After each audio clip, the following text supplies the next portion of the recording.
కూరగాయల తోట.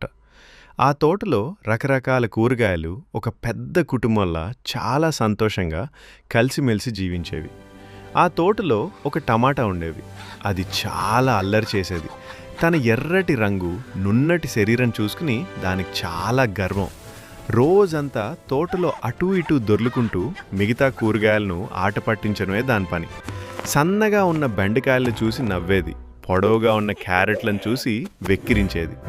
ఒకరోజు టమాటా ఇలా అన్నది, హే క్యారెట్, నీ రంగు చాలా విచిత్రంగా ఉంది. మరో రోజు ఉల్లిపాయను చూసి నవ్వుతూ, నీ వల్లే అందరు ఏడుస్తారు అని చెప్పింది. టమాటో చేసే అల్లరికి అందరూ బాధపడ్డారు. ముఖ్యంగా ఆ తోటలో ఒక మూలన ఒక పెద్ద గుమ్మడికాయ ఉండేది. గుమ్మడికాయ చాలా లావుగా, బరువుగా ఉండేది. అందువల్ల త్వరగా కదల్లేకపోయేది. కానీ గుమ్మడికాయ చాలా మంచిది. అందరిపైన ఎంతో